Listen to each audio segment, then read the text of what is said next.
tarde, Pablo. Pois bem, boa tarde a todos. Hoje são dia 18 de 11 de 2021. Teremos aqui mais uma reunião do Grupo de Pesquisa Lógica, Linguagem e Ciência da UFT, onde desde a semana passada nós estamos recebendo o professor Oswaldo Pessoa Júnior, da USP, e o professor Rodolfo Carvalho, da Universidade Estadual de Feira de Santana, onde ambos estão tratando para nós de um tema muito importante e pertinente, que é a questão da dualidade onda-partícula em Niels Bohr. Então, semana passada nós tivemos a introdução, a primeira parte, com o professor Rodolfo, por sinal muito boa, maravilhosa apresentação, muito boa discussão.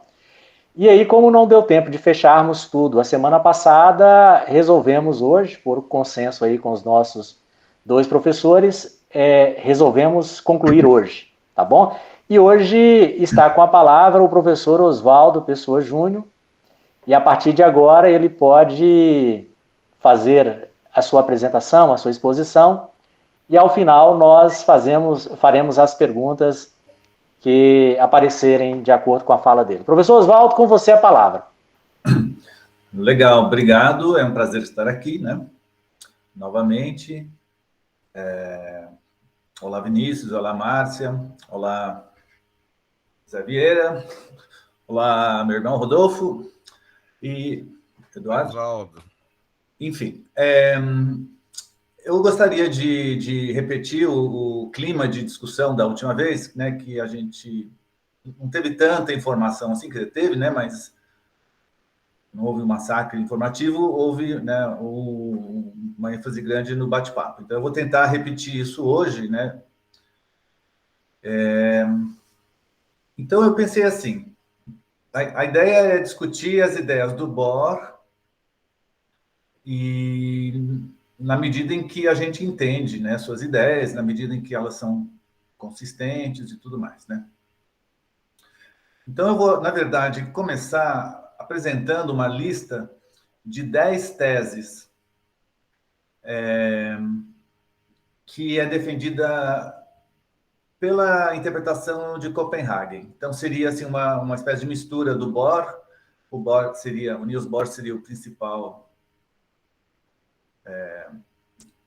elaborador, né, dessa interpretação, mas também tem a aceitação por parte de Heisenberg, de Pauli, e acho que a gente pode dizer, de certa forma, o Dira, que meio que eu saiba, não se opôs a nenhuma das teses.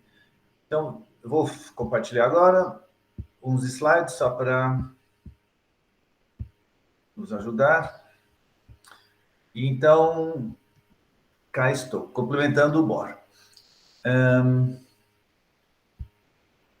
Então, eu vou começar com isso que eu falei, distinguindo duas interpretações ortodoxas, a de Copenhague e a de Princeton. A gente pode dizer que as interpretações ortodoxas formam uma família de interpretações. A gente pode incluir, por exemplo, a abordagem do Richard Feynman, né, de Soma sobre Histórias. São diferentes interpretações que eu acho que elas têm um antirrealismo, né, que as une, e a gente vai falar um pouquinho sobre isso daqui a pouco. Enfim, então, há aí uma distribuição de interpretações, conforme o autor, e há uma família que a gente pode chamar de interpretações ortodoxas.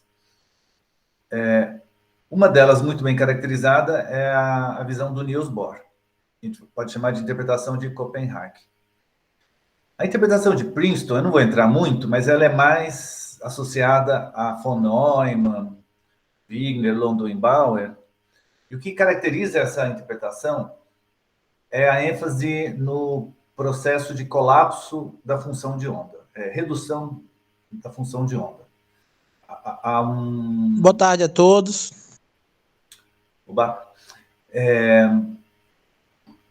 Então, muitas vezes, quando as pessoas falam em interpretação ortodoxa, muitas vezes elas pensam mais na interpretação de Princeton, menos na interpretação do Bohr, né? Porque acho que o Rodolfo tocou um pouco nesse ponto. A gente não vai, na verdade, trabalhar muito isso, mas para o Bohr, o colapso da função de onda, ele não era algo necessário na sua interpretação, né? Mas vamos deixar essa questão para depois aí, ou seja, quais são as diferenças entre a interpretação de Copenhague e a de Princeton? Vamos deixar isso para depois, se for o caso. Então, enfim, vou focar mais na visão centrada em Bohr e vou apresentar algumas teses, né, da interpretação dele. E eu vou repetir algumas coisas que o Rodolfo já falou, né? E claro que alguns desses pontos também são sujeitos a debate e a crítica, né? É uma interpretação, né, feita por mim, mas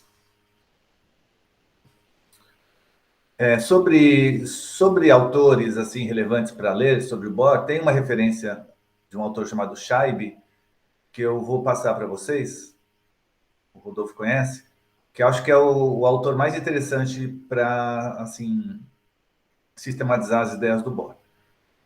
Pelo menos, eu não estou falando muito da nova geração, mas uma geração mais antiga é a... Mas depois eu passo para vocês. Então, vamos lá. Postulado quântico. Então, essa seria a tese de que qualquer fenômeno quântico, ao ser detectado, medido, ele é medido com uma energia discreta e na forma de um quanta bem localizado.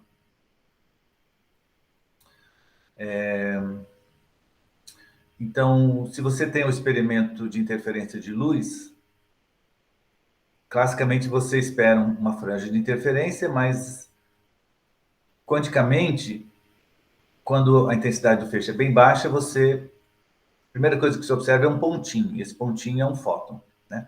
O Rodolfo mostrou na aula passada, né, no seminário passado, como esses pontos vão se somando e de repente aparece, né, a franja de interferência. Então, como explicar esses pontos? Por que a luz é detectada na forma de um ponto? Bem, isto não é respondido. Isto é um princípio da, da abordagem proposta pelo Bohr, né? Isso é uma descoberta, é um fato do mundo.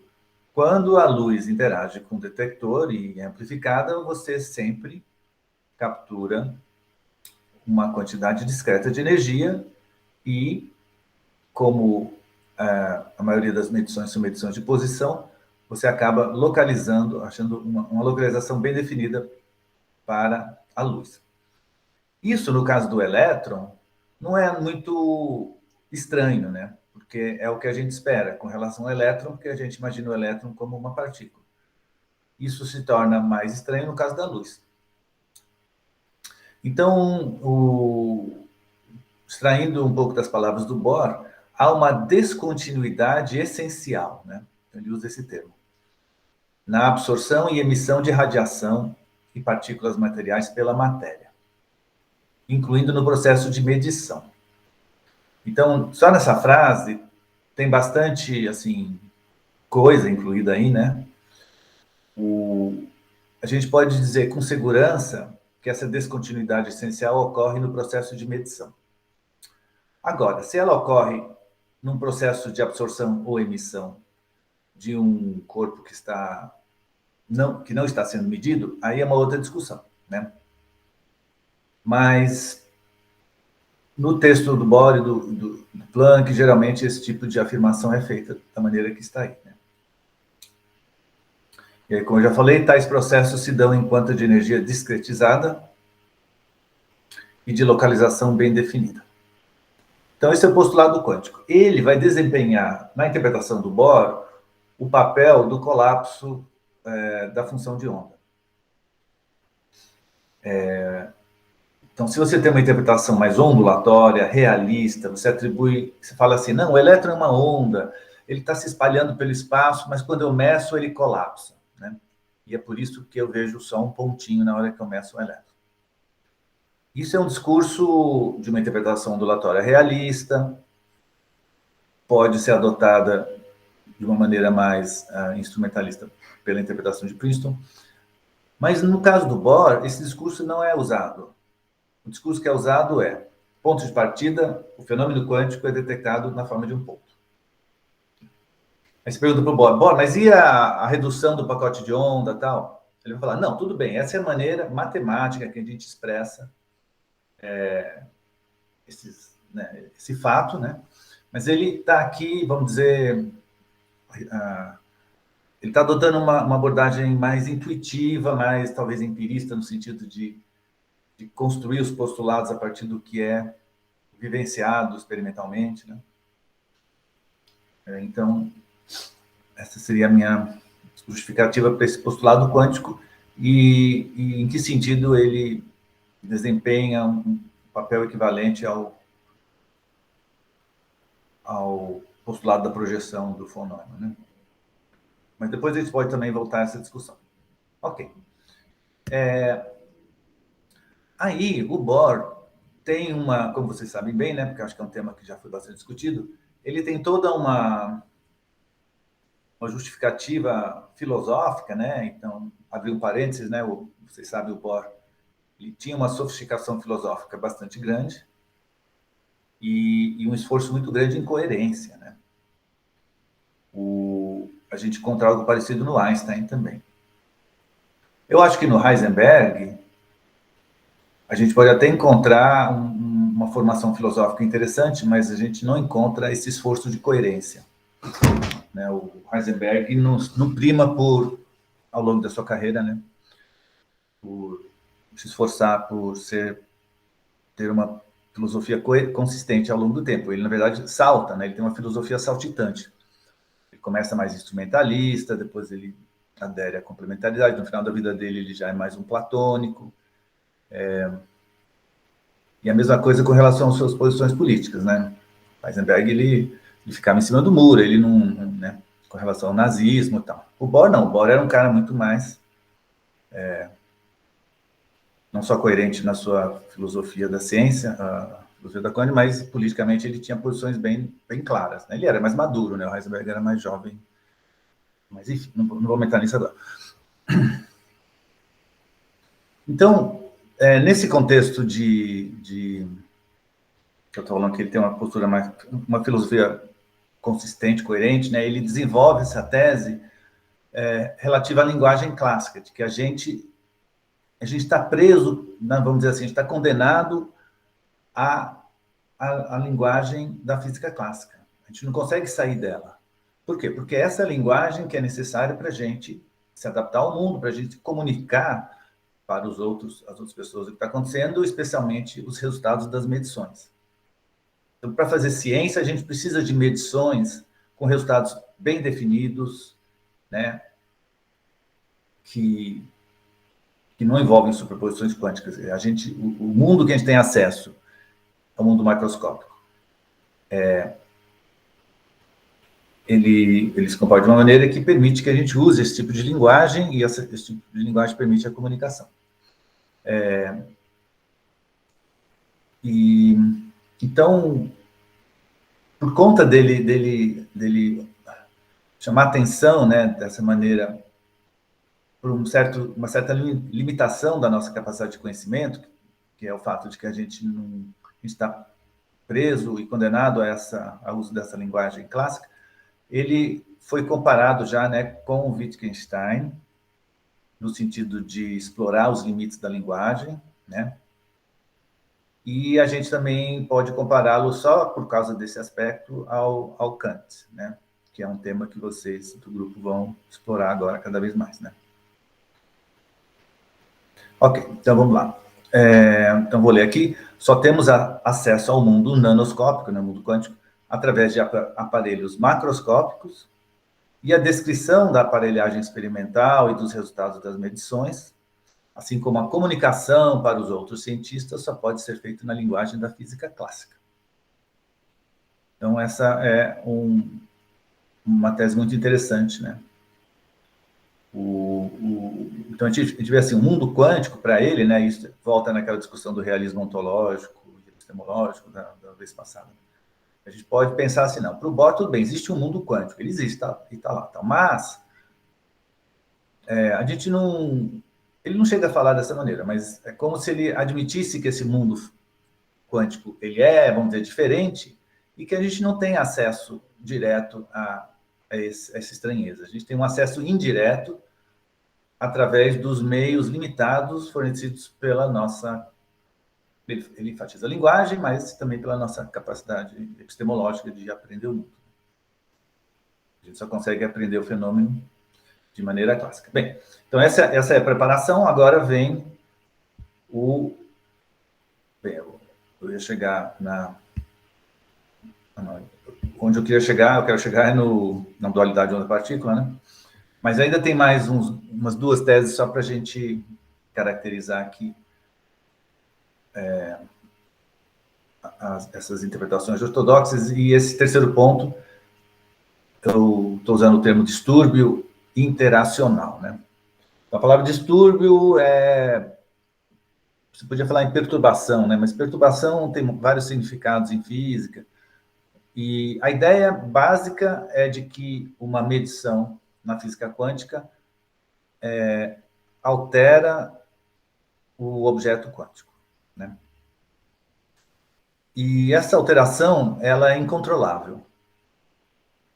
Por que se fala, então, incontrolável? Porque na física clássica, se teu objeto de estudo é muito pequenininho, imagina um copinho de água bem pequeno com a água a uma certa temperatura que você quer medir. A temperatura, vamos dizer, mais fria do que a temperatura ambiente. Aí você pega um termômetro, que é quase do tamanho do copinho, e põe o termômetro dentro e vê para onde que o mercúrio vai parar. Ora, dado que o termômetro é mais ou menos mesmo tamanho que o copinho, mais ou menos intuitivo que a temperatura final que vai ser lida no termômetro não vai ser a temperatura inicial do copinho, porque quando o calor sai do termômetro e vai para a aguinha no copo, para eles entrarem em equilíbrio, isso aquece a aguinha do copo, então no final a temperatura que você está medindo vai ser a temperatura final da água, não a temperatura inicial.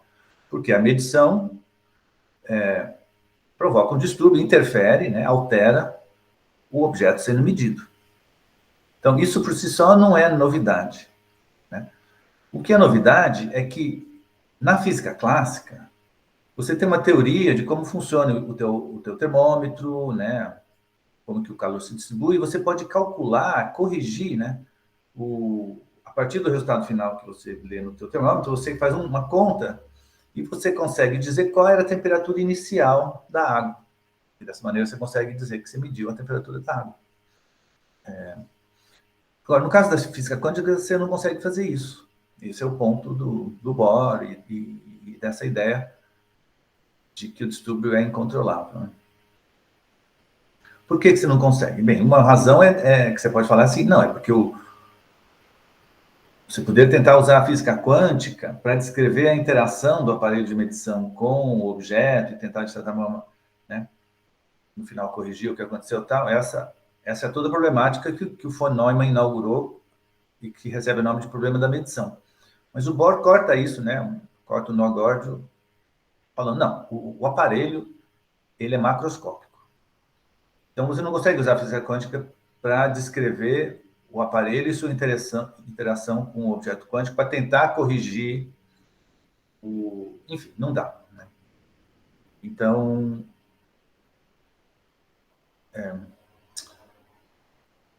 deixa eu ler aqui. Como consequência do postulado quântico, é impossível controlar os distúrbios provocados no objeto microscópico pela interação com o aparelho de medição. O Rodolfo também citou o Jordan, né? Jordan, que salientava que nós mesmos produzimos o resultado da medição, né? Então, são diferentes variações desse tema, né?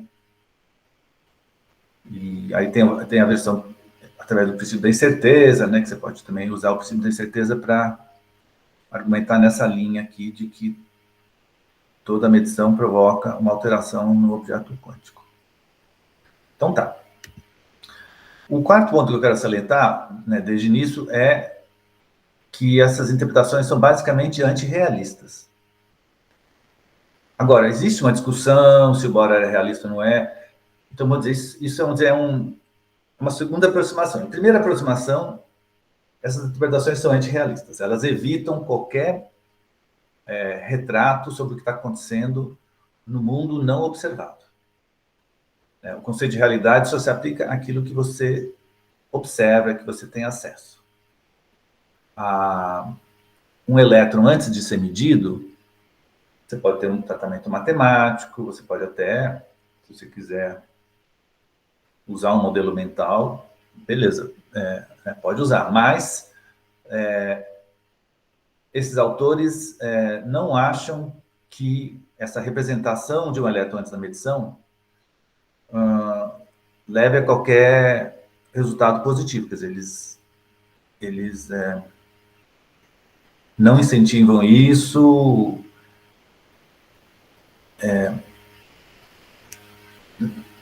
Também não é um ponto que eles não são filósofos, né? Então eles não ficam argumentando de por que você não deve ser um realista com relação a se o elétron é uma onda partícula e tal.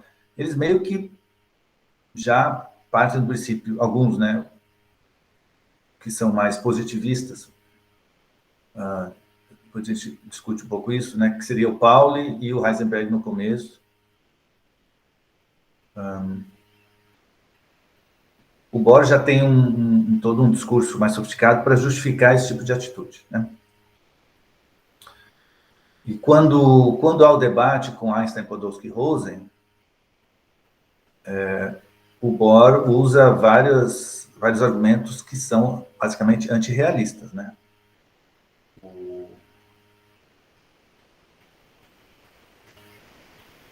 O Bohr, uma das coisas que ele faz, bem, vou entrar nisso agora, mas ele nega a validade de um pensamento contrafactual, né? Isso é uma atitude também antirrealista, mas vamos deixar isso para depois. Ok, então antirrealismo básico, né? Depois a gente discute os detalhes. A teoria quântica só trata das observações ou medições de objetos nanoscópicos, de forma que não faz sentido referir-nos a uma realidade independente do sujeito. Então aqui eu peguei uma frase que a gente viu que o Bohr usa em 1928. Faz sentido falar numa realidade independente do sujeito. Não dá para você pensar no elétron como sendo independente de um observador. E há toda uma discussão de como que o Bohr foi alterando suas ideias sobre isso, né? Depois ele não usa mais esse tipo de expressão. Depois ele não flerta aí com esse idealismo, né? Que a gente sabe que os russos lá acusavam esse pessoal todo de ser idealista, né? Justamente porque o sujeito, o observador, teria alguma capacidade de controlar a realidade, né? Porque há várias posições ali, algumas que realmente são mais idealistas, outras mais pragmáticas, enfim. Eu não sei exatamente porquê, mas o Bohr acabou deixando de usar essa expressão. Mas ele continuou mantendo uma postura basicamente antirrealista, no sentido epistemológico. Ok. Então, esse é só o nosso preâmbulo. Vamos agora a mais um. Estou querendo chegar na dualidade. Na verdade, ponto 6 é o ponto que eu quero centrar fogo. Mas o ponto 5 também é muito importante. E esse ponto ele surge especialmente com a discussão com Einstein, Podolsky e Rosen. Vou ler aqui. Para dar conta do fenômeno quântico, é preciso considerar não só o objeto quântico, mas também todo o aparelho experimental, incluindo partes localizadas à distância. Então, no argumento do EPR, né, que é um argumento muito bom, né?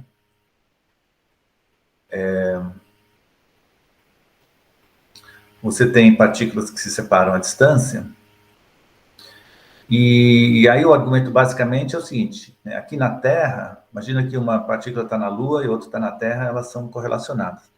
Então, na Terra, eu posso medir o spin da direção X, eu posso medir o spin da direção Z.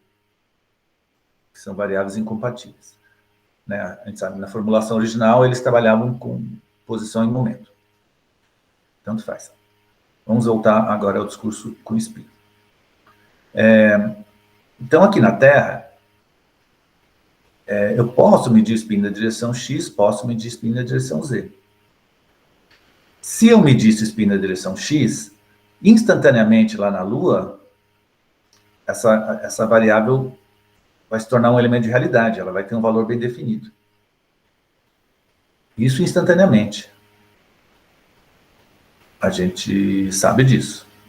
A quântica prevê isso. Agora, se eu medisse na Terra, em vez de spin na direção Z, spin na direção X, eu também poderia dizer que lá na Lua, esse observável tem valor bem definido. Mas aí vem o argumento do Einstein falando que há um princípio de localidade. Uma coisa que eu faço na Terra não pode afetar a Lua dentro de um segundo. Porque demora mais ou menos um segundo para a luz sair da Terra e chegar na Lua. Então, qualquer decisão que eu faça na Terra, que seja menor do que um segundo, não vai afetar a realidade na Lua.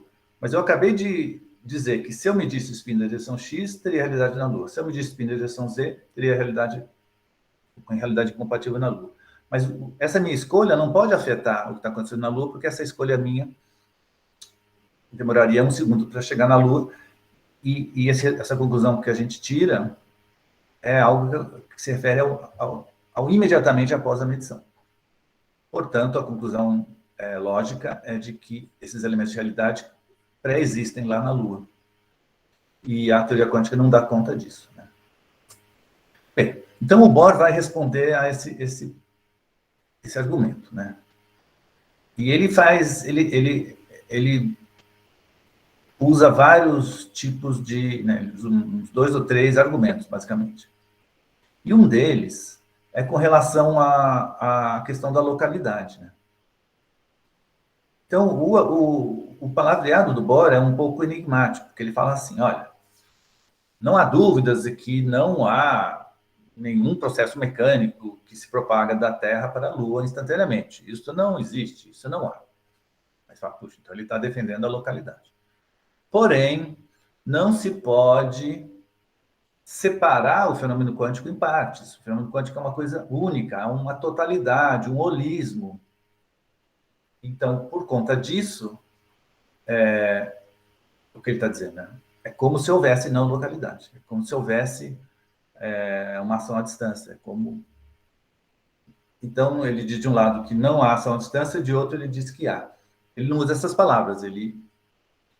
Então, alguns autores modernos, para fazer sentido disso, falam o seguinte, o Bohr, na verdade, ele estava fazendo uma distinção entre localidade e separabilidade.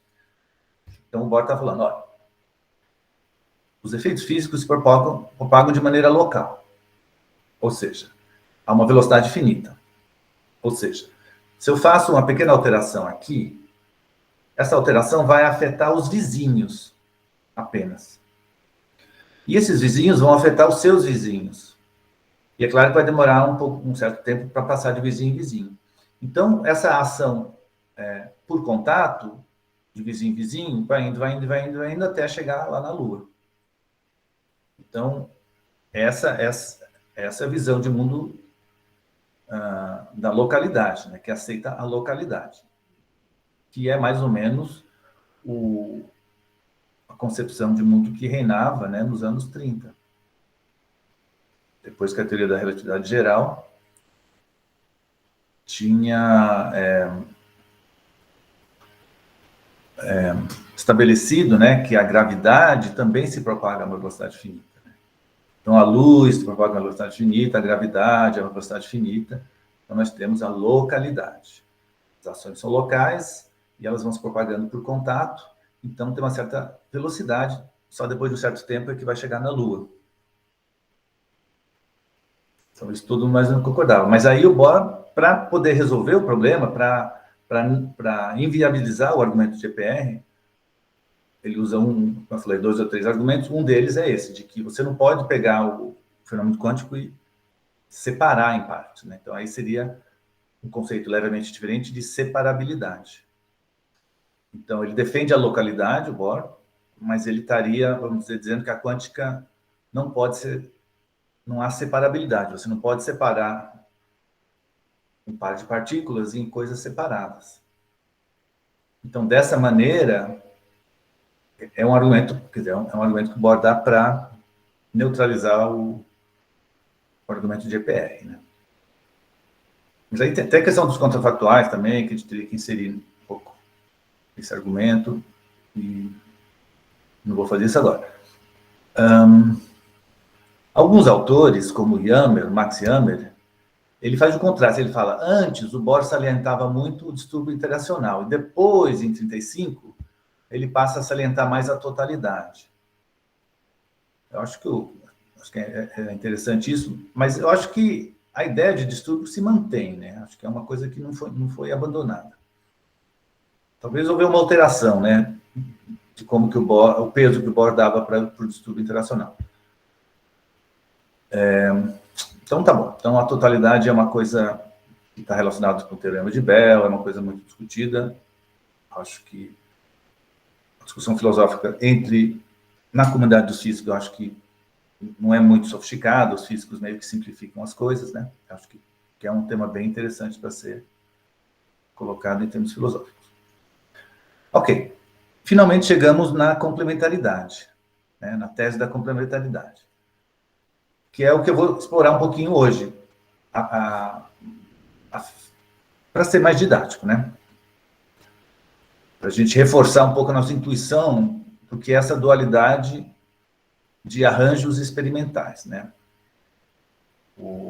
Na aula passada, o Rodolfo mencionou que haveria 3 tipos de complementaridade, né? E a gente está aqui, então, analisando o segundo tipo. Vou ler aqui. Um experimento pode ser compreendido em um quadro corpuscular, ou em um quadro corpuscular, ou em um quadro ondulatório, mas nunca nos dois ao mesmo tempo. Ou seja, se houver padrões de interferência, não pode haver inferência sobre trajetórias. E vice-versa. Vou entrar nisso daqui a pouco. Além dessa exclusão mútua, essas duas descrições exaurem a descrição do objeto. Então, vou voltar a isso, deixa eu só tentar colocar em outras palavras. Classicamente, Classicamente, tinha uma situação de que ou um fenômeno é ondulatório ou ele é corpuscular, né? E o Bohr está falando agora é que isso se mantém na física quântica. O fenômeno ou é ondulatório ou é corpuscular. E isso está relacionado com o fato de que a gente está preso ao nosso mundo clássico. Muito bem. Agora, o que é um fenômeno ondulatório e o que é um fenômeno corpuscular? Então, é isso que a gente vai explorar daqui a pouco, tá? Mas, adiantando, um critério que funciona bem é dizer que, se houver padrões de interferência, o fenômeno é ondulatório, e se houver retrodição de trajetórias, ele será corpuscular. Então, a gente vai ver também o que é isso. Como o Rodolfo já salientou, né? O mero fato do elétron ou do fóton aparecer como um ponto não caracteriza ele como uma partícula, nesse sentido que o Bohr está usando aqui. Para ser caracterizado como partícula, esse quantum detectado, a gente tem que associar a ele uma trajetória. Essa trajetória a gente não observa, né? É uma inferência que a gente faz. Por exemplo, se só tiver uma fenda, a luz só pode ter passado por aquela fenda. Então, a gente pode dizer aí que há uma trajetória. Então, é uma espécie de previsão para o passado. Então, é uma retroaudição, né? Uma retrovisão, uma coisa assim. Uma predição, uma retroaudição. Então, tá. Então, isso é uma coisa que a gente vai explorar bem hoje. Podemos passar adiante. Então, agora eu vou só finalizar essa primeira parte, depois a gente para conversar, sobre mais 4 teses, tá? O sétimo tem a ver com o princípio da incerteza e a maneira curiosa em que isso é formulado, né? Não é possível medir simultaneamente grandezas incompatíveis como posição e momento. Então, essa é uma formulação em termos de medição, né? Isso é que você pode, né? Há autores que questionam isso. Por que eu não posso medir? Eu posso medir as duas. Eu posso medir posição e momento simultaneamente. Eu só não vou obter, né? Eu vou ter uma dispersão aí e tal. Então, essa primeira formulação, que é comum, mas ela não é muito precisa. A segunda formulação é um pouquinho diferente. Não faz sentido atribuir simultaneamente valores bem definidos para grandezas incompatíveis. Então, aí já é uma outra maneira de formular isso. E tem uma maneira que eu acabei não pondo aqui, de exprimir o princípio da certeza, que é aceita por todo mundo. E esses enunciados podem ser questionados, conforme a interpretação. Mas tem uma maneira de formular o princípio da certeza que todas as interpretações aceitam, né? Que é uma maneira instrumentalista. Que diz o seguinte, né? Vamos pensar em momento e posição. Se eu meço a posição com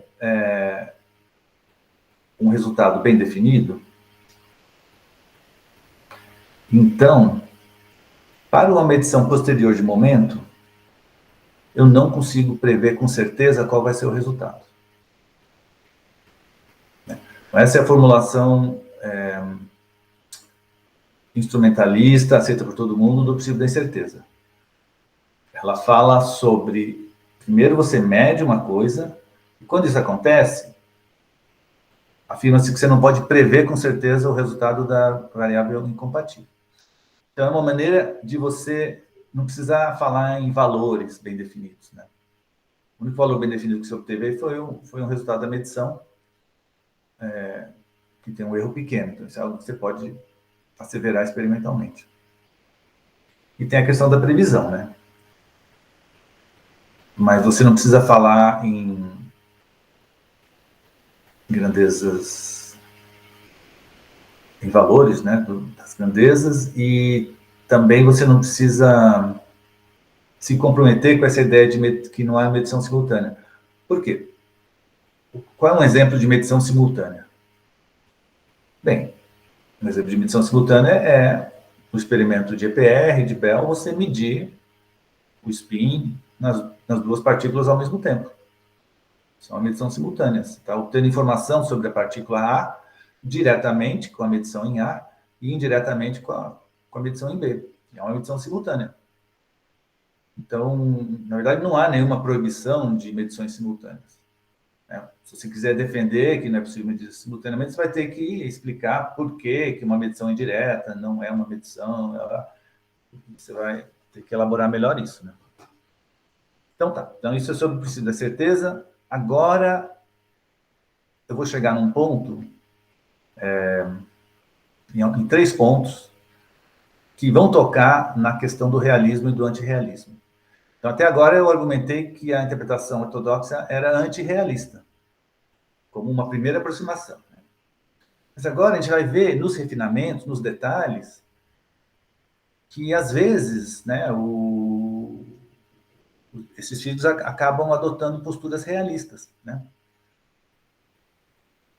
Bem, então o primeiro ponto nesse sentido é a ideia de quebra do determinismo, que é algo que está muito fortemente associado à física quântica.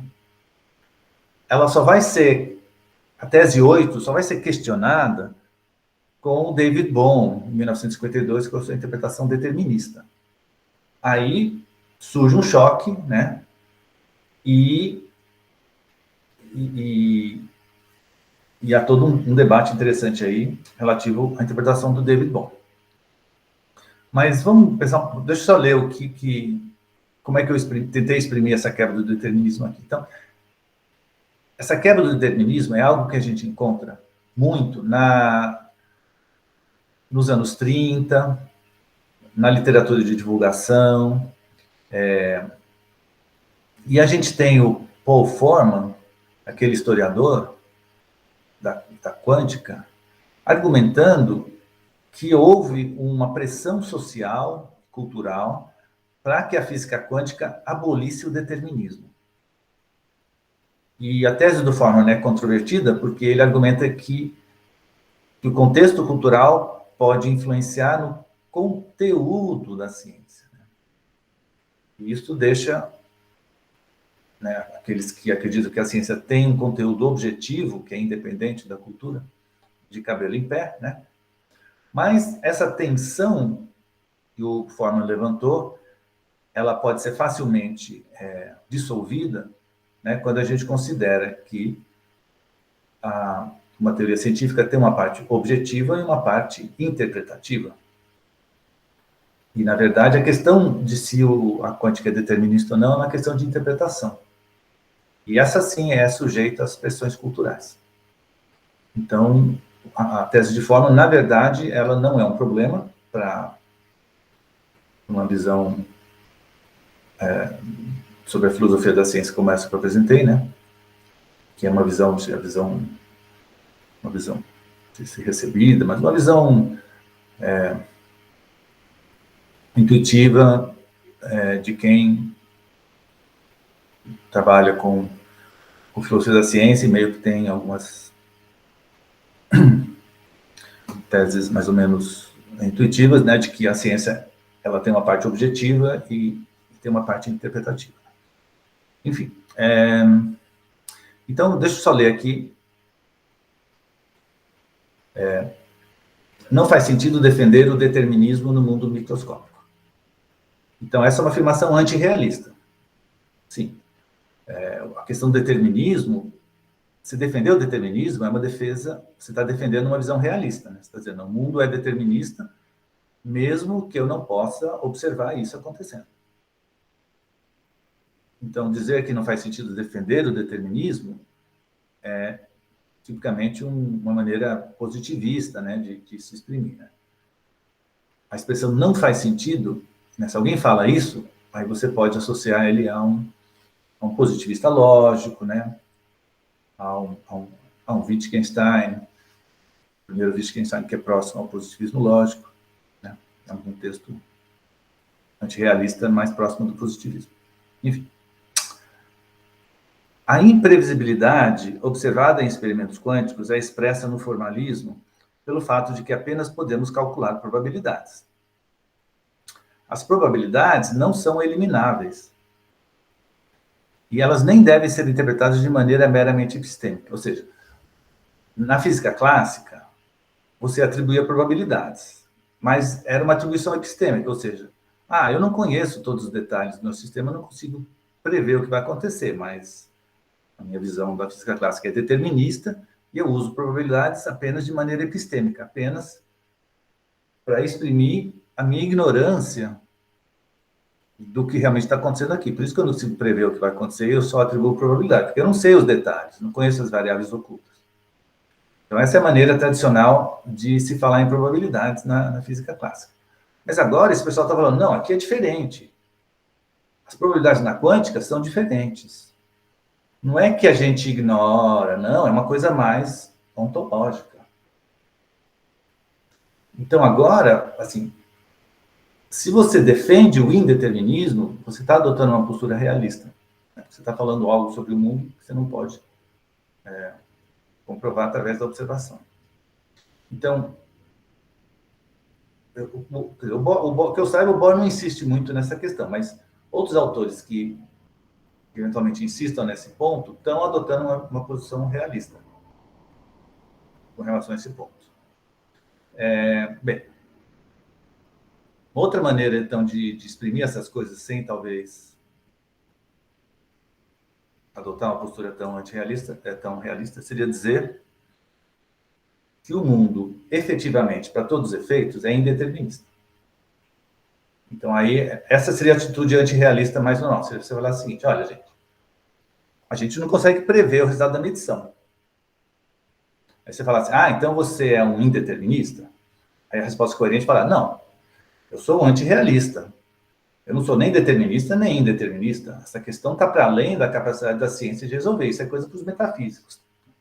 Eu sou um antirrealista, eu sou um cientista, e eu constato que a física quântica é imprevisível. Então, para todos os efeitos, ela é indeterminista. Quer dizer, as contas que eu for fazer sempre vai ter ali probabilidade. Eu nunca vou ter certeza. Só em alguns experimentos que eu vou ter certeza, né? Mas, em geral, não vou ter. Então, efetivamente, para todos os efeitos, por fins práticos, eu sou um indeterminista. Então, essa seria a maneira de você defender um indeterminismo nesse contexto, sem assumir uma posição realista.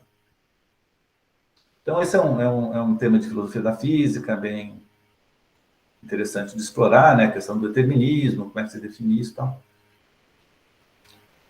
Ok. Esse ponto 9, ele também é curioso, né? Porque o Bohr, ele não... Qual é a tese? A tese é de que a descrição quântica é completa. Agora, por que alguém defenderia, né? Por que alguém defenderia que a física clássica é completa? Ou seja, o que quer dizer ser completa? Que ela explica todos os fenômenos que podem ser observados, ela explica.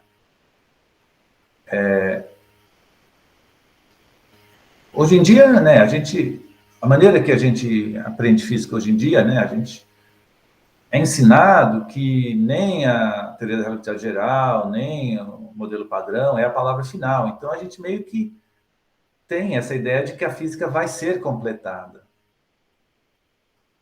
E essa é uma coisa razoável, todo mundo pensa isso ao longo da história, né? Talvez na física clássica, com Newton, algumas pessoas mais entusiasmadas, o próprio Kant, poderiam imaginar que aquela física era a palavra final, né? Mas o físico geralmente tem esse sentimento de que uma teoria melhor vai vir mais para frente e tal.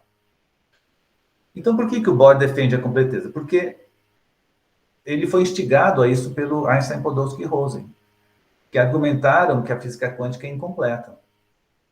Então, o Bohr reage a isso e fala não. Então, qual é a intuição do Bohr? A intuição do Bohr é a seguinte, olha, com a física quântica a gente chegou em um dos limites do nosso conhecimento humano. É claro que a gente pode completar o nosso conhecimento descobrindo novas partículas, né? Nesse sentido, a teoria quântica, naquela época, não era a palavra final. Mas a linguagem que a gente vai usar, a maneira que a gente vai articular tudo isso, a gente chegou num limite, né? Que é a física quântica. Então, é mais ou menos essa a ideia de completeza, que a teoria quântica não pode ser completada com variáveis ocultas, com tipicamente, né, isso também. Então, essa é mais ou menos a tese da completeza que o Bohr argumenta muito naquele artigo. E agora vamos chegar finalmente no último ponto, que é muito interessante, que não é algo exatamente que eu acho que o Bohr trabalhou muito, acho que o Heisenberg trabalhou mais essa questão, para atacar e se defender da interpretação do David Bohm e do de Broglie, né, dos anos 50. Então, nos anos 50, quando o Bohr foi o grande defensor da ortodoxia nos anos 30. Né? Mas quando chegou nos 50, ele já não estava mais respondendo aos novos ataques. Ele estava, talvez porque estava mais velho, depois da guerra, ele estava mais ou menos trabalhando as suas ideias, refinando elas um pouco, mas ele não estava muito preocupado em responder às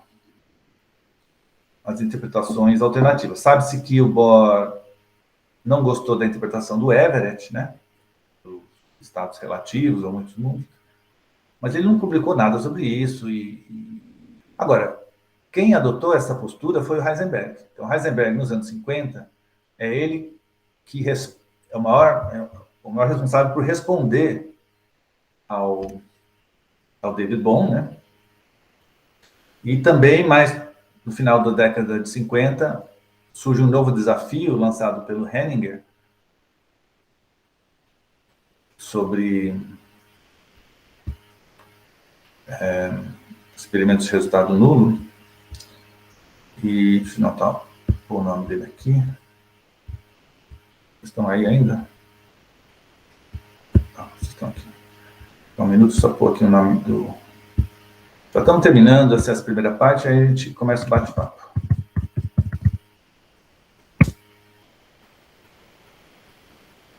Bem, estou vendo que vocês estão tendo talvez uma dificuldade de me escutar. Mas tá, tudo bem, tá. Enfim, então Henniger, em 59, lança outro desafio à interpretação ortodoxa e o Heisenberg, novamente, é quem vai responder. O Pauli também estava ainda muito ativo, mas o Pauli não se dava ao trabalho de responder. Ele apenas dizia que essas pessoas não estavam entendendo nada. Bem, deixa eu voltar aqui. Então, qual é essa história da simetria de representação? É que, quando isso com de Broglie é mais forte,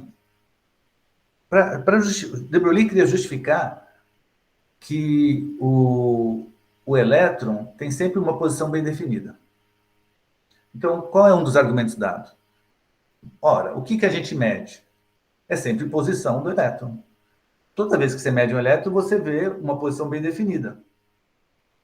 Então, não é mais ou menos natural supor que ele tem sempre uma posição bem definida? Né? E aí a resposta é, não, mas espera aí. A teoria quântica matematizada tem uma simetria interna. Ela tem várias simetrias, sei lá, mas ela tem uma simetria que, na verdade, no aprendizado de quântica é um dos obstáculos epistemológicos que mais demora para o aluno superar, né? É perceber que... quer dizer, qual é esse obstáculo epistemológico que eu estou me referindo? É o fato de que o aluno distingue entre... Quando ele fala assim, tem uma superposição e aí provoca um colapso. Então, essa superposição é considerada uma superposição de estados. Mas, na verdade, essa superposição de estados é um estado. Então, tanto faz se você representa o estado numa representação de posição ou de momento, se você usa como a base de spin X ou Z, tanto faz. Essa é a ideia da simetria da representação. Você pode representar o sistema em qualquer base que você queira.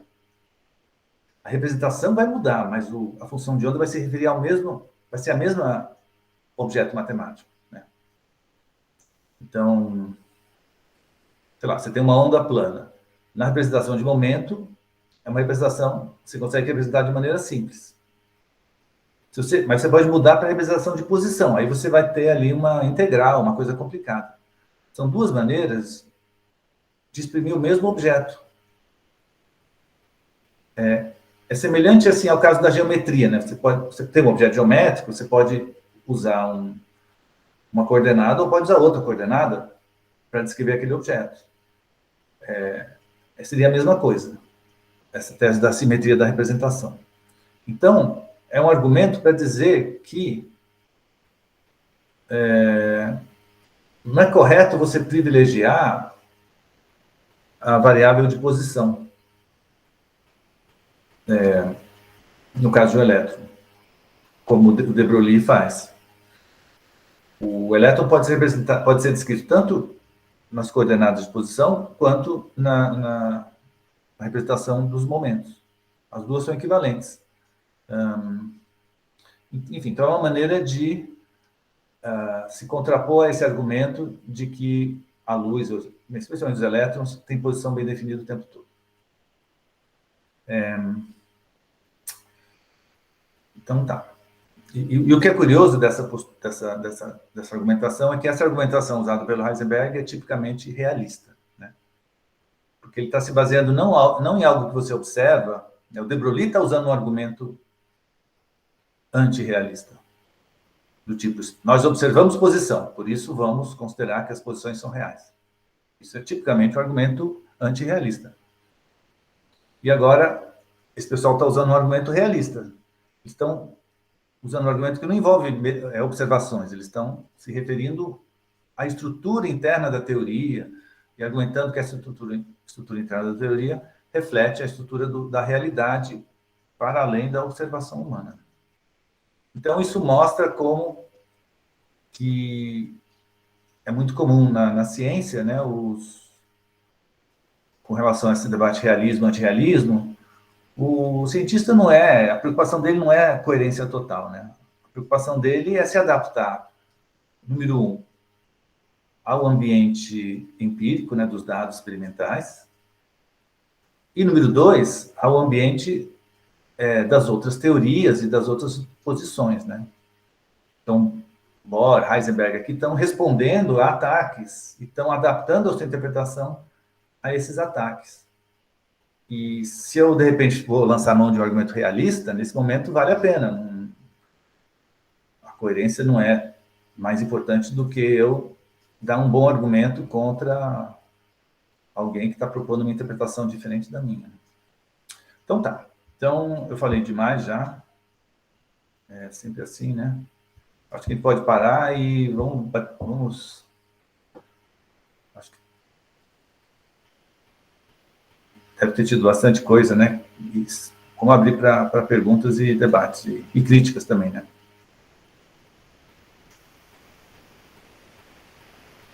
Opa, Eduardo, não estamos ouvindo?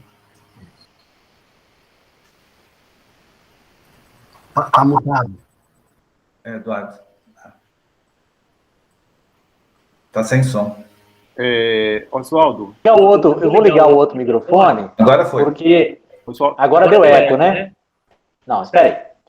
Deu um problema aqui, porque normalmente na hora dessa tem um pessoal aí que eu não sei de onde que decide me ligar todos os dias. Então eu já fico na expectativa de que alguém vai me ligar nesse horário. Mas aí, primeiramente, Oswaldo, ótima a sua apresentação. Vamos abrir sim agora para as perguntas. O professor Vinícius já manifestou o desejo de perguntar. E aí a gente começa então com o professor Vinícius. Pode ser assim? Professor Vinícius Carvalho? O som, Vinícius. Eu estava tentando avisar o Eduardo, ele estava sem som e incorri no mesmo erro. Né? Vamos ter que pagar a caixinha. Mas o professor José, se não me engano, ele levantou a mão primeiro. Tá ok, Vinícius. Oswaldo, parabéns, você mostrou muito claro de forma como se costuram essas ideias. As 10 teses, né, sobre o antirrealismo e realismo. É um tema bastante complexo, imagina o tempo que levou para organizar essa sua fala. Eu fiquei assim com uma curiosidade em relação na parte da totalidade. Quando você fala de totalidade para fenômenos quânticos não localizados, você está se referindo ao entrelaçamento quântico, que é uma coisa muito falada hoje na mídia? Isso, exato. Quando eu falei partículas correlacionadas, eu estava me referindo a isso. E existe na prática, isso ocorre realmente? Eu sei que foi previsto teoricamente. Agora, tem aplicação hoje na tecnologia? E como é que isso funciona? Então, a gente sabe que esses fenômenos de entrelaçamento quântico, eles são muito importantes na computação quântica, na questão da informação quântica em geral, né? Então, sim, tem muita aplicação tecnológica, e hoje em dia o Comitê Nobel daria facilmente o prêmio Nobel para o John Stuart Bell, coisa que no ano de 1995 era impensável, assim, porque ninguém que faz uma coisa que foi considerada por muito tempo uma coisa de filosofia da física, que não teria nenhuma aplicação prática, o Teorema de Bell não tem nenhuma aplicação prática e, de fato, não tem.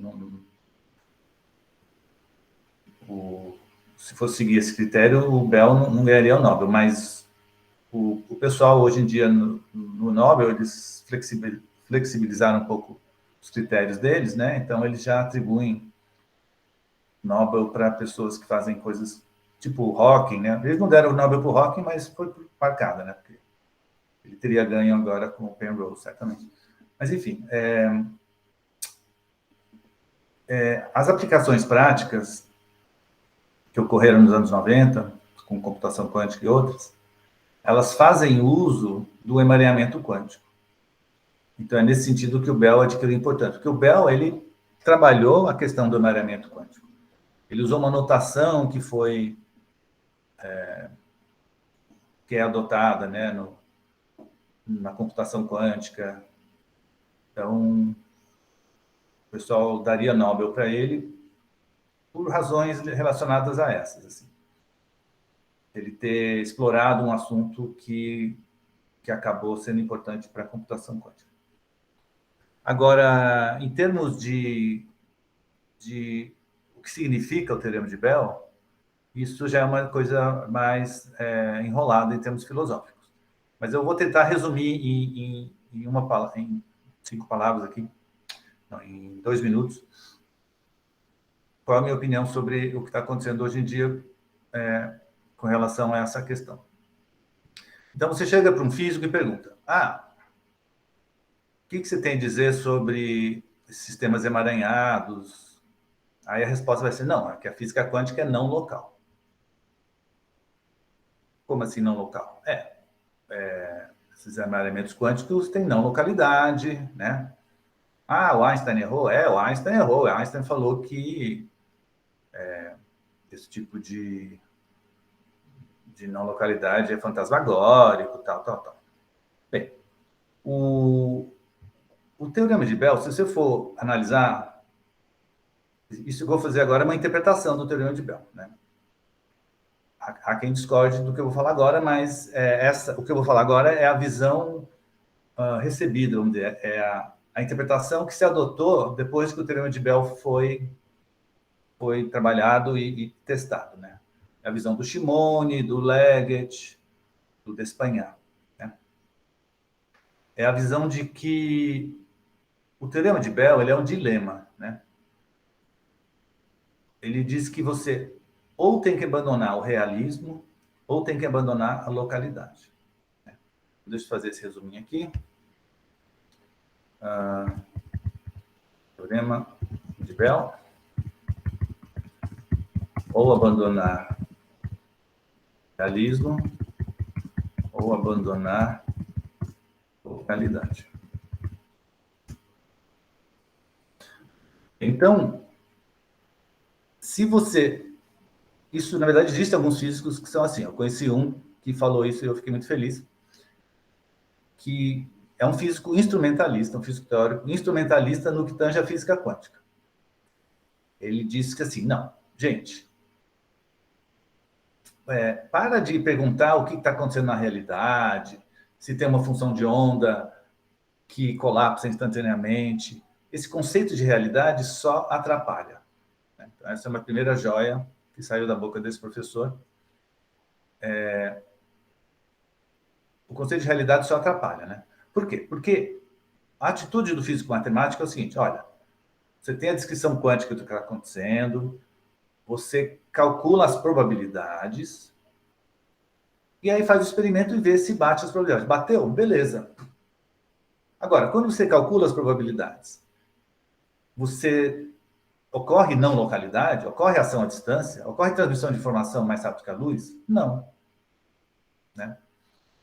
Aqui na Terra, você não pode instantaneamente avisar lá na Lua o que aconteceu aqui num instante. Né? O sinal sempre se propaga com uma velocidade finita, a velocidade da luz.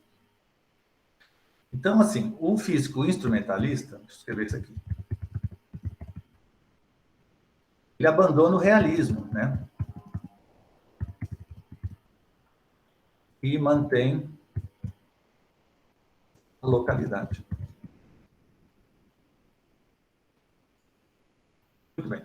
Por outro lado, tem pessoas que são ou partidárias da visão do bom, ou que tem uma ideia de que a onda quântica é real, né? Então, vou colocar aqui, o realismo ondulatório. O realismo ondulatório é a visão de que a onda quântica, mesmo para duas partículas emaranhadas, ela é algo real, de algum sentido. Então, quando ocorre a medição, ocorre um colapso real, né? Então, claramente, essas pessoas são realistas. Claramente, elas abandonam a localidade.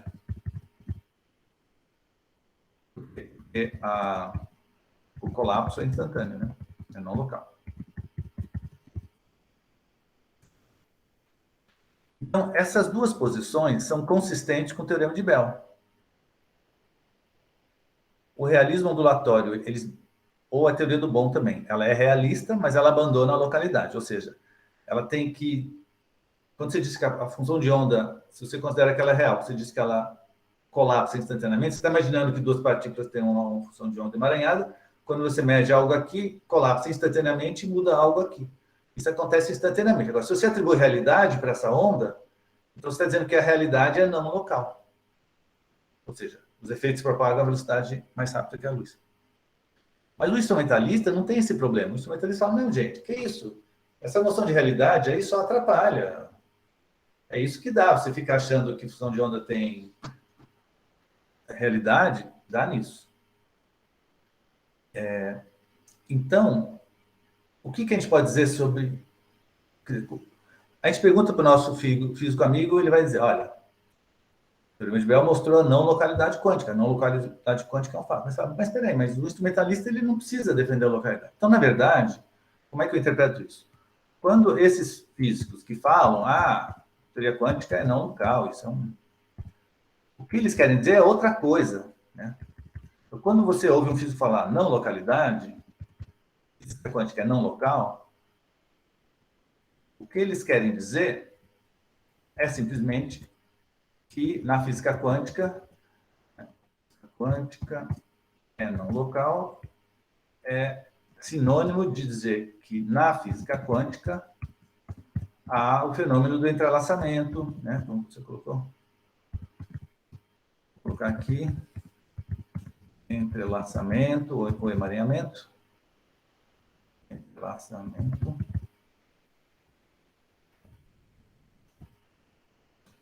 Claramente não é clássico, né? Isso é verdade. Não ocorre na física clássica.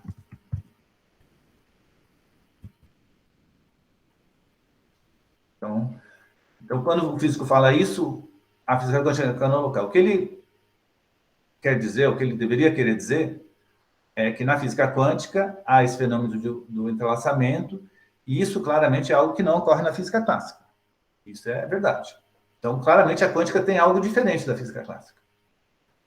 E que a gente poderia chamar de emaranhamento, entrelaçamento. Esse seria o termo mais adequado.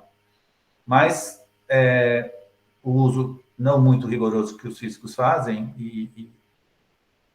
e o fato de que os físicos não gostam de dilemas, né? Eles querem a resposta, ou é ou não é. Ou abandona o realismo ou abandona a localidade. Que história é essa de ou abandona um ou outro? Isso não está legal. Então, um pouco por que há essa tendência de se dizer que a física quântica é não local, né? Mas isso, a rigor, não é muito correto. Esse é meu argumento aqui. Enfim, me estendi um pouco, mas esse é um ponto legal, assim, e também debatível, né? Quer dizer, estou falando essas coisas, mas eu posso estar errado também, né? Aquele velho debate do realismo versus instrumentalismo também, que é aplicado a outros episódios da ciência. Ele volta quando se trabalha com a quântica, né? Isso ocorreu lá com Galileu, Copérnico e tal, na Revolução Científica também, né? O instrumentalismo, ele surge como um debate na astronomia antiga, quando você tinha a teoria aristotélica dizendo que os corpos celestes eram esferas que giravam em círculos concêntricos, né? Mas aí o pessoal desenvolveu o mecanismo dos epiciclos, que dava previsões melhores. Então, aí ficou aquele dilema. Puxa, mas os epiciclos, se os epiciclos forem reais, a órbita dos planetas não vai ser mais esferas concêntricas. Então, passou-se a dizer que trabalhar com epiciclos era só um instrumento para fazer ciência, mas que, em termos ontológicos, físicos, realistas, a teoria aristotélica é o que valia, né? Então, essa é a posição do Ptolomeu, né? Ele tinha uma posição realista, que era a de Aristóteles, né? E usava os epiciclos de maneira instrumentalista. Aí que começa esse debate.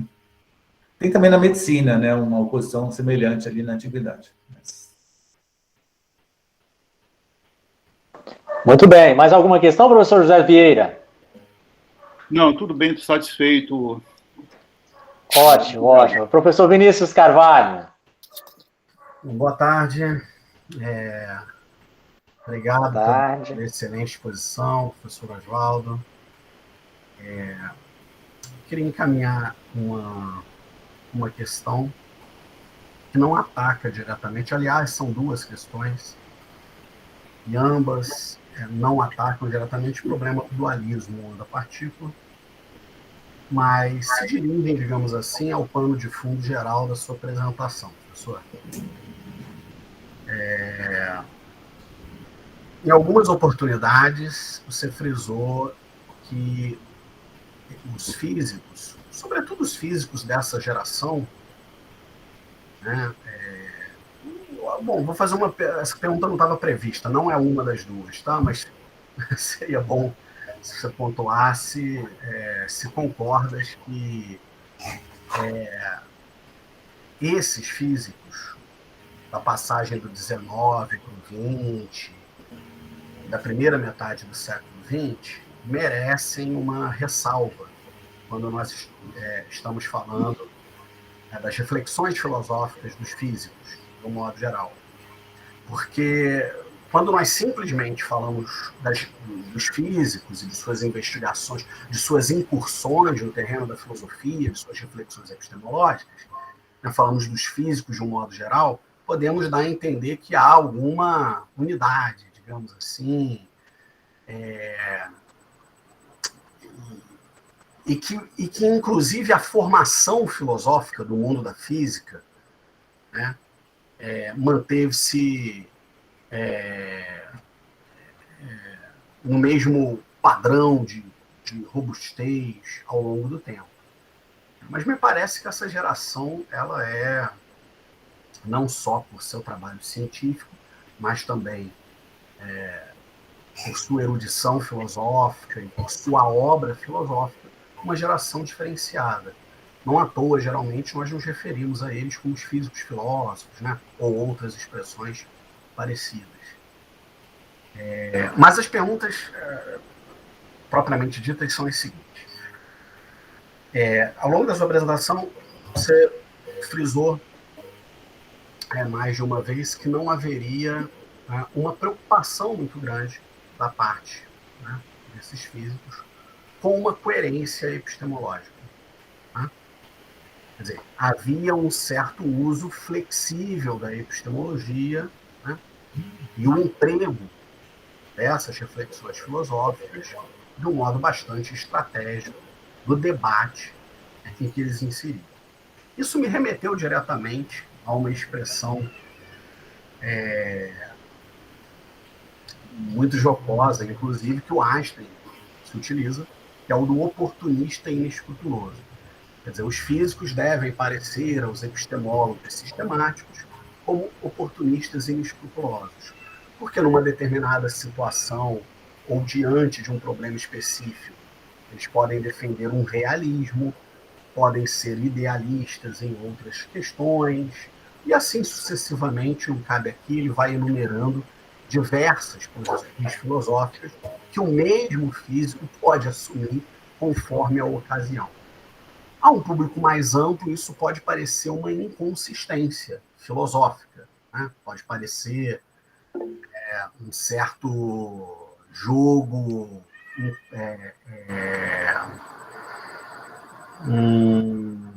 talvez até ardiloso, né?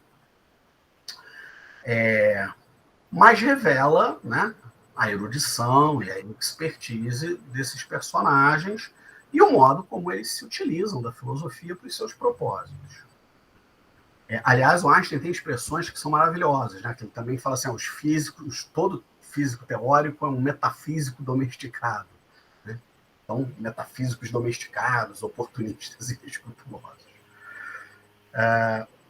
Mas, ao mesmo tempo, me pareceu que, no caso específico de Bohr, os escrúpulos são um pouco mais densos, um pouco mais estáveis. Quer dizer, como é que fica essa inserção do Bohr no mundo dos físicos filósofos, sobretudo, né, se pensarmos nessa atitude epistemológica que é não somente pluralista, né, mas, de certo modo, é também bastante estratégica e provocativa. E se der tempo para uma segunda pergunta, eu vou tentar aqui ser conciso. Ao falar de Heisenberg, que encarna muito bem essa inescrupulosidade epistemológica, você mencionou as diversas fases do Heisenberg. E ele teria culminado lá na maturidade não fazendo nenhum juízo de valor, mas numa fase mais avançada da vida, num platonismo. Gostaria de saber como você encara esse platonismo do Heisenberg, já que estamos falando de realismo e antirrealismo. O próprio Heisenberg, em conferência, ao defender que o nível ontológico fundamental não seria composto por aquelas partículas de matéria, né, cuja história nos levaria ao atomismo de Demócrito e Leucipo, mas sim por relações matemáticas puras, por princípios formais de simetria, o próprio Heisenberg se refere a essa posição como idealismo platônico. Mas lendo o Heisenberg, fica claro, no próprio texto em que utiliza a expressão idealismo, fica claro que ele está defendendo que essas relações matemáticas não são livres criações do espírito, né? Me parece que são entidades intelectivas, abstratas, que não podem ser reduzidas ao conceito de partícula elementar, mas são entidades reais. Então, será que temos um problema semântico que nos leva a uma confusão entre idealismo e realismo? Ou também, nesse momento, Heisenberg talvez esteja sendo inconsistente ou inescrupuloso? Como você vê o platonismo de Heisenberg? Vamos começar com esse final, né? Eu acho que eu tenho a impressão que o Heisenberg está sendo coerente aí nesse momento, né, internamente falando, mas eu acho que esse idealismo, que a gente às vezes se refere a Platão como sendo idealista, mas é no sentido diferente, né? Não é um antirrealismo, pelo menos é uma forma bastante forte de realismo das ideias, né? Então, as ideias são reais e existem fora do espaço do tempo. Então, no sentido básico, ele é realista, as entidades matemáticas também são... Que é o sentido geralmente empregado pelos matemáticos, né? Quando se apropriam do termo platonismo ou realismo matemático. Então, acho que ele, basicamente, essa é uma atitude realista, no sentido que a gente está usando aqui. A palavra idealismo, ela é um pouco ambígua, acho que ela tem alguns sentidos, né, diferentes. Então, acho que, ao que parece, acho que o Heisenberg não deve ser acusado de estar misturando as bolas. Acho que ele, como você próprio indicou, né, que no próprio texto ele deixa claro que essas simetrias não são criações humanas, né, mas elas são impostas pela natureza, né. Agora, em termos gerais, né, eu acho que as interpretações que a gente adota ao longo da vida, elas têm conexões com as nossas crenças em outras áreas. E a gente percebe, vamos dizer, conexões entre uma filosofia da ciência, que algum autor defende, e suas visões sobre o problema mente-corpo, sobre o problema da morte, da alma. Então, eu acho que o Heisenberg, ele nunca foi muito simpático ao materialismo, né? O que quer que isso signifique, né? Então, eu acho que e ele, né, o Heisenberg tem uma questão, né? Que ele é um alemão que foi criado naquele contexto que foi o contexto que deu base para o nazismo. Que eu não sei exprimir muito bem qual é esse contexto, mas a gente vê em alguns filmes, é uma coisa alemã romântica, né? Uma coisa de... Enfim. E a gente... Quer dizer, é lógico que a gente não deve exigir de um alemão como Heisenberg que ele necessariamente fosse contra o seu governo, né? Quer dizer,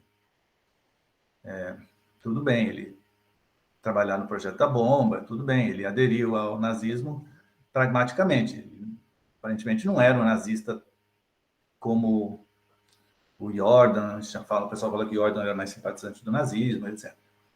Mas ele acabou, enfim. Mas eu acho que esse contexto, independente do nazismo, acho que o ponto é que ele tem uma formação que eu acho que acaba favorecendo no final da vida dele, ele se afastar de um materialismo e se aproximar de uma visão mais alemã, assim, de um romantismo, idealismo alemão, não sei. Então, esse é meu sentimento, assim, acho que para entender um pouco o Heisenberg, é por aí. Já o Bohr, como você próprio disse, eu concordo, ele é muito coerente. Eu acho que o Einstein e o Bohr são muito coerentes. A formação do Bohr, ela é interessante, né? E tem um texto que eu, na verdade, não sei se vocês conhecem, Eduardo, do Holton. Vocês já leram esse texto? Sim, sim. As origens. Conheço, já lemos. Tá. Então, lá e também no Yammer, a gente aprende, né, que Bohr foi criado num ambiente filosoficamente sofisticado, né? O Höfling lá. O pai dele, né, o Bohr, ele teve um papel importante na biologia, defendendo uma visão organicista, né? Ele tinha uma visão organicista que se opunha a uma visão mais mecanicista da biologia, né? E o pai do Bohr, ele formula um argumento contra o mecanicismo, ligado a como funciona a hemoglobina e o fato de que o comportamento da hemoglobina, à medida que aumenta a quantidade de oxigênio, ela tem um comportamento meio esquisito, que ele argumenta que não pode ser explicado mecanisticamente, né?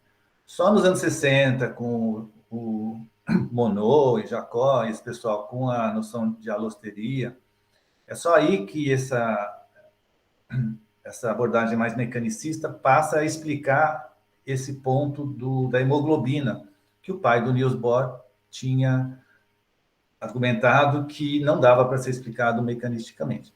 Então, a gente vê que o Bohr tinha uma concepção assim, organicista, né? Um respeito à biologia. Ele não era um físico, um reducionista mecanicista, né? Como alguns físicos são, né? Ele não, ele tinha essa formação mais sofisticada. Não só em algumas influências filosóficas, aparentemente William James foi uma influência forte, enfim. Então, eu concordo que o Bohr é diferenciado, ele não é um oportunista inescrupuloso. Ele oscilou em algumas teses, especialmente a questão do princípio de conservação de energia, né? Ele flertou durante vários anos com a ideia de que o princípio de conservação de energia era só uma questão estatística. Mas claro que isso foi uma exploração, né, científica. Ele teve a ideia de que talvez a violação do princípio de conservação de energia fosse a chave para explicar a física quântica, né? Mas aí o pessoal mostrou aí nos anos 1924, 25 que essa hipótese não funcionava bem. Mas, enfim. Bem, então é isso. Eu concordo, então, com o que você falou do Bohr. Né? Muito bem. Mais alguma questão, professor Vinícius? Não, obrigado. Obrigado pela resposta, professor Evaldo. Obrigado, Eduardo. Ótimo. Aí nós temos mais uma manifestação. O Clemerson levantou a mãozinha aí. Clemerson, por gentileza. Boa noite, professor. Boa noite a todos. Obrigado pela apresentação.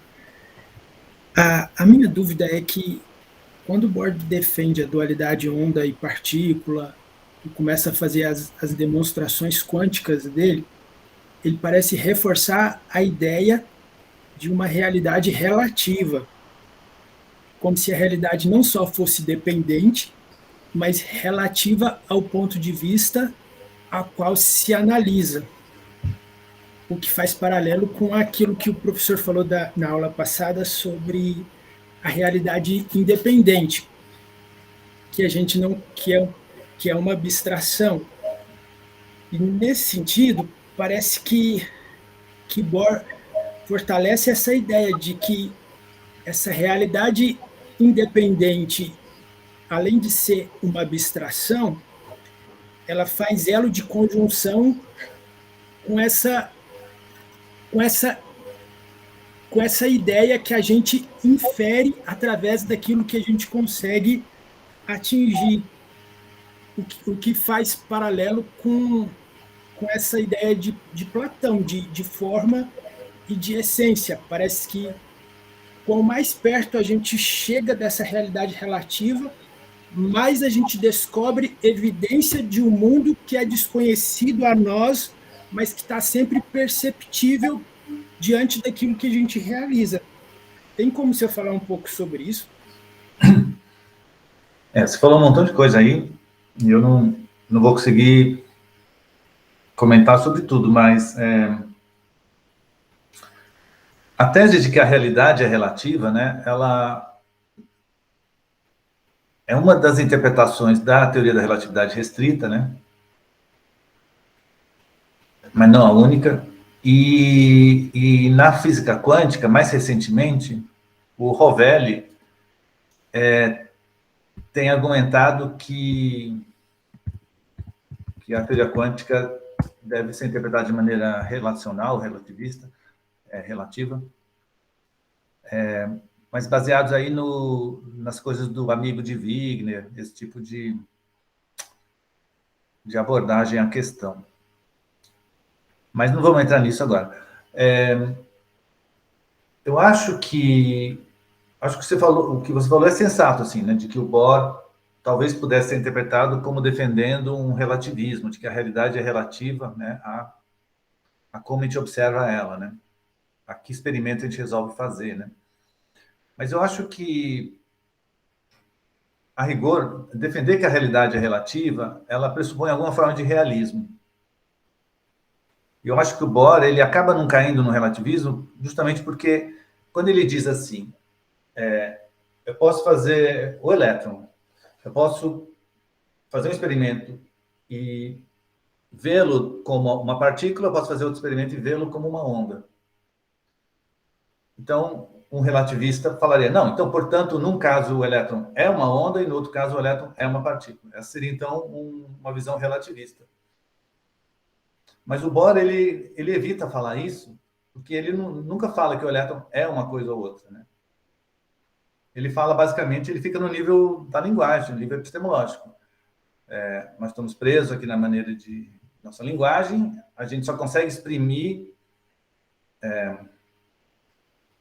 o elétron ou falando que ele é uma onda ou como uma partícula, mas ele não termina ele não conclui dizendo, mas o elétron na verdade é isso ou aquilo, né? Ele simplesmente para de falar e é por isso que eu considero ele um antirrealista, porque ele não fala sobre o que é um elétron não observado. Então, essa seria a minha única observação. Eu acho que tudo que você falou vai na direção certa, mas eu acho que eu não chamaria ele de relativista, porque ele não está afirmando que a realidade depende do observador, né? Se eu tenho um elétron ali solto, vamos dizer que eu tenho um elétron ali em algum lugar solto numa armadilha magnética.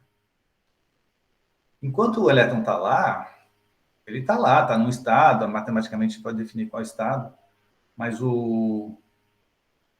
ele não vai depender da perspectiva humana. Ele está lá de uma maneira objetiva, mas que não dá para descrever em termos clássicos. Agora, na hora que eu vou interagir com ele, eu posso medir um aspecto ondulatório ou medir um aspecto corpuscular. Só que essa medição não é uma perspectiva, né? É uma interferência, eu interfiro com o objeto, né? Eu chacoalho ele de uma maneira num caso, chacoalho ele de outra maneira no outro. Então, é natural que, no final desse chacoalhamento, num caso eu tenho a trajetória, no outro caso eu tenho interferência. Então, não é apenas que a realidade, conforme a perspectiva, ela é diferente, né? Porque, no caso, eu tive que interferir na realidade para extrair o resultado da medição, né? Então, tudo isso eu não chamaria ele de um relativista, né? Agora, hoje em dia, essa ideia do relativismo, o Rovelli, que é um físico importante aí, italiano, que trabalha com o rival da teoria das cordas, né, que é a teoria gravidade quântica em loop, é um cara filosoficamente bem interessante e articula essa visão aí, relativista. Relativista. Ok, Rodolfo levantou a mão. Muito bem, professor Rodolfo.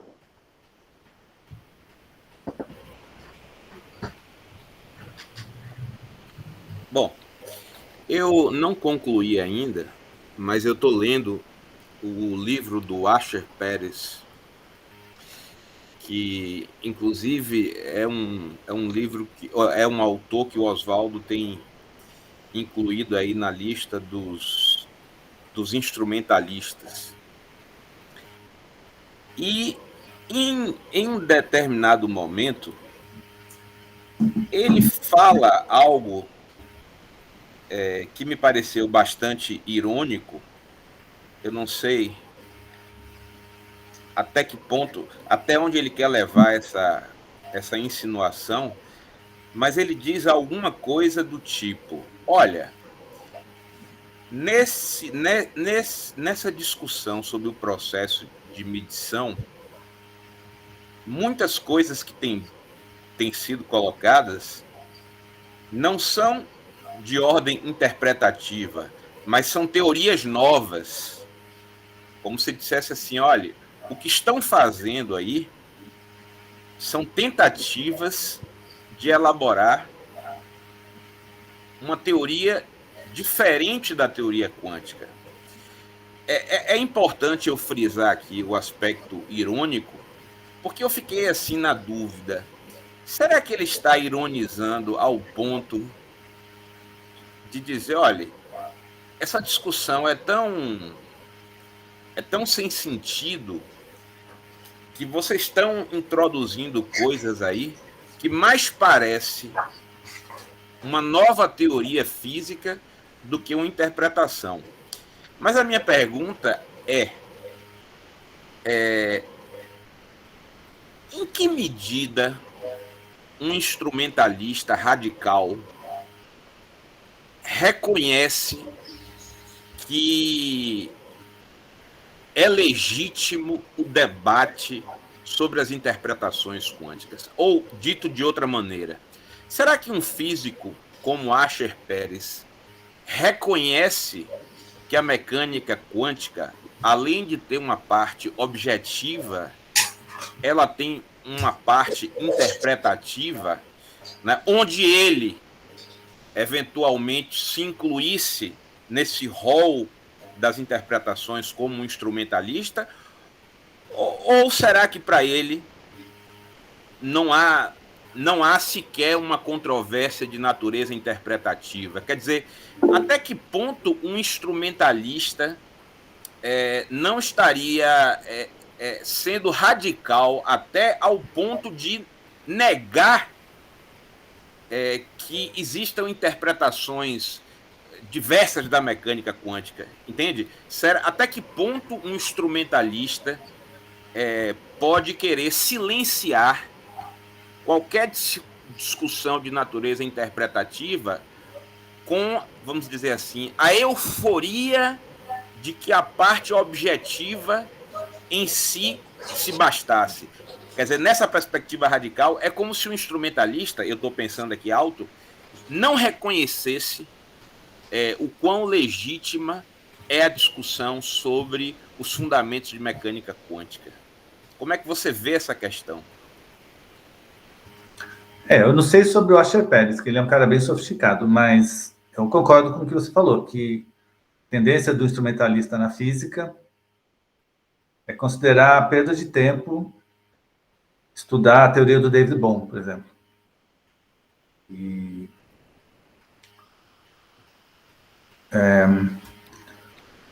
eu vejo, assim ao longo da vida, né, a gente acaba assimilando algumas coisas que os jovens não têm tempo de assimilar ainda. Mas uma coisa que eu observei é, assim, no passado, na época que eu, na USP, tentava fazer discussão de filosofia da física quântica, e tinha um certo professor lá que não gostava desse tipo de coisa, achava isso meio perda de tempo, sei lá. Mas, enfim, a área dele é uma área próxima à discussão sobre o teorema de Bell e tal, e hoje em dia, finalmente, ele está discutindo a teoria de Everett como uma possibilidade e tal, né? Então, a gente vê que o instrumentalista, sei lá, é uma atitude que, de repente, quando, por alguma razão, o físico instrumentalista começa a se interessar por alguma interpretação, ele passa a explorar ela. Então, acho que sim, acho que o instrumentalista tem uma espécie de arrogância, ou é uma atitude de que, não, para fazer física você tem que fazer as contas e saber fazer contas. Se você não sabe fazer conta, sabe, não vou ficar perdendo meu tempo conversando com você, né? Tipo assim, uma coisa que a gente conhece, assim, nos ambientes de físicos, né? Então, acho que o instrumentalismo está associado, sim, com uma atitude emocional de talvez uma certa arrogância, ou uma arrogância, né? Pode ser uma coisa, apenas um convencimento de que o jeito que eu faço as coisas é a maneira correta. A gente não tem que perder tempo. Mas, enfim.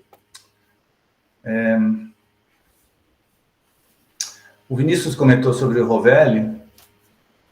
Ele não seria um relacionista no sentido da física relacional de Leibniz? Eu acho que sim. Que só podemos falar do real em sua relação com o sistema referencial ou um observador. Certo. Ao invés de um relativista, o que nos pode levar a pensar que há nele algum elemento construtivista. Eu acho que eu teria que pensar nessas questões, são bem colocadas, né? Quer dizer, o Leibniz, né, ele realmente considera que o tempo e o espaço vamos dizer, fruto da relação entre os corpos materiais. Mas ele tem uma visão, grosso modo, realista, né? O Ernst Mach, pelo contrário, ele era tendia a ser um antirrealista, apesar de concordar com Leibniz sobre esse ponto. Sim, eu acho que esse parágrafo do Vinícius podia ser transformado num artigo, assim, né? Só esclarecendo os diferentes sentidos desses termos, que são muito próximos. E tem também um terceiro termo, que é relativístico, né? Que a gente não quer confundir com relativista nem relacionista.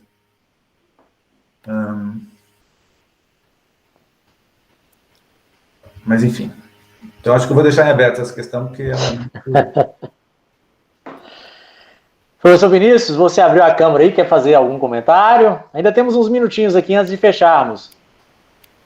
Não, só agradecer pela resposta e bora escrever esse artigo aí, né? Eu botei aqui no chat. Legal. Viva. Então, professor Oswaldo, eu tenho só uma pergunta direta, porque, afinal de contas, eu não conheço. De repente, você saiba alguma coisa nesse sentido. A leitura que eu faço do Wittgenstein, eu gostei bastante quando você apresenta as teses da interpretação ortodoxa. Salvo engano, na terceira tese, segunda tese, você fala de uma preocupação com os limites da linguagem, que inclusive reflete em Bohr, tal como no Wittgenstein. E aí, creio eu, que no Wittgenstein do Tractatus. O Wittgenstein, para mim, que eu estudo há um tempinho, ele é claramente antirrealista, apesar de que, com relação a Wittgenstein, principalmente do Tractatus, ninguém tem consenso com relação a nada, e o pensamento dele serve para tudo. Então, o Wittgenstein encaixa em todos os lugares. Mas, para mim, ele é antirrealista no sentido de que os objetos que compõem os fatos, que são os constitutos do mundo, eles não são objetos empíricos, eles são objetos lógicos. Inclusive, uma vez enfrentado sobre esse assunto, perguntaram a Wittgenstein, você tem algum exemplo de objeto para nos dar? Nos deu um exemplo. Ele falou assim, olha, com relação aos objetos, eles são condições de possibilidade do mundo. Agora, dizer o que são os objetos, deixe para os lógicos do futuro resolver isso. Não eu não tenho um posicionamento realista com relação a isto que é base dos fatos que constituem o mundo. E os limites da linguagem são os limites do meu mundo. Então a pergunta que eu tinha para você é se você conhece algum trabalho que faça associações do tipo da aproximação do pensamento de Bohr com relação aos limites da linguagem com o pensamento do Wittgenstein com relação a essa mesma temática. Você conhece porque eu não conheço? Eu sei que tem, eu só não sei dizer quem que escreveu isso, mas eu sei que tem. Eu lembro do meu passado remoto de ter visto essa aproximação sendo feita. Eu posso também investigar, se você não encontrar nada. É uma coisa que eu consigo encontrar, assim, mas eu acho que provavelmente eu ia no Google fazer uma busca. Não, eu vou ver depois, porque primeiro que eu não encontrei, porque eu não tive a curiosidade de procurar. É uma associação que na minha mente, para mim, não era tão próxima assim. E aí você me falando, me bateu a curiosidade aqui.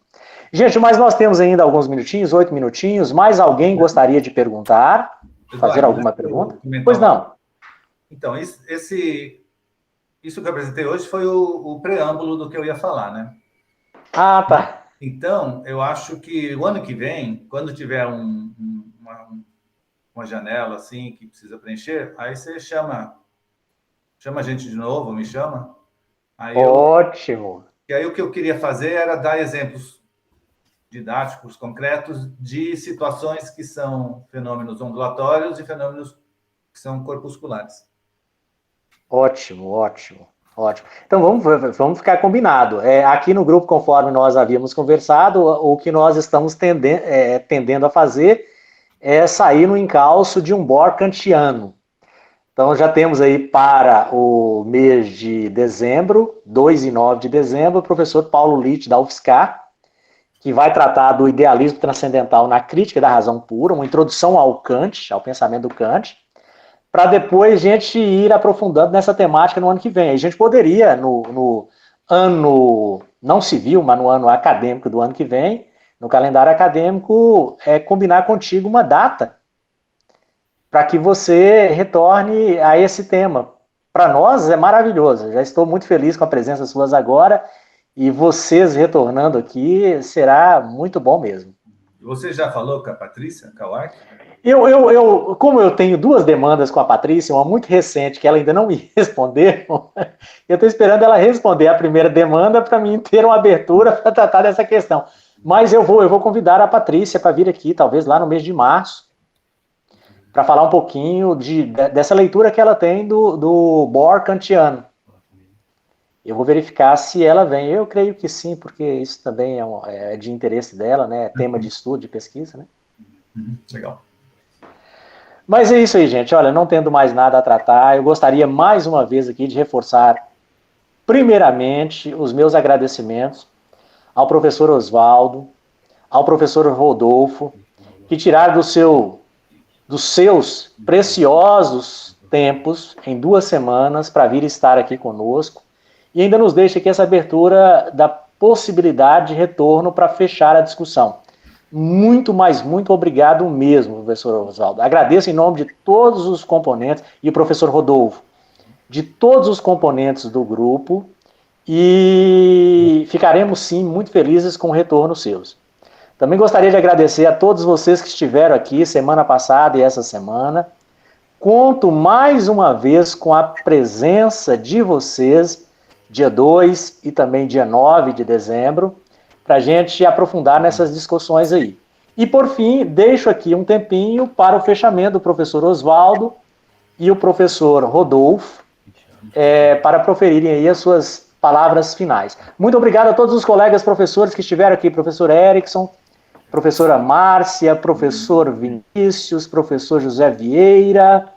Nossa, tem aqui, mas todos os colegas professores que também estiveram aqui, muito obrigado, tá bom? Professor Oswaldo e professor Rodolfo, com vocês a palavra. Não, eu estou muito feliz, eu agradeço aí a oportunidade de a gente discutir esses temas tão interessantes. E ano que vem estamos aí, depois de março, nós estaremos aí, depois do Carnaval, estaremos de volta. Ótimo, muito obrigado. Professor Rodolfo, contigo.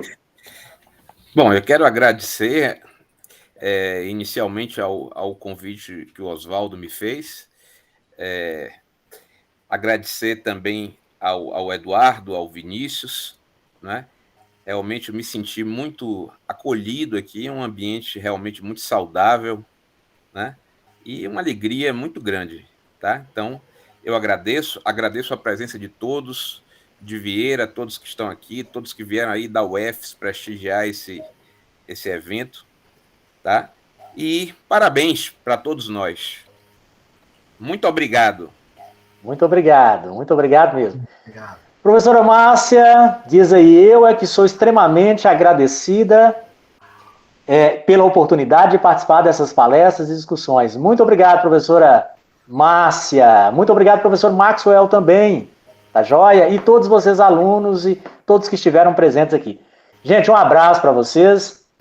Bom final de semana desde já, apesar de que estamos numa quinta-feira. Descansem e cuidem-se. Grande abraço, tudo de bom. Tchau, tchau. Um abração. Tchau, tchau. Tchau. Tchau.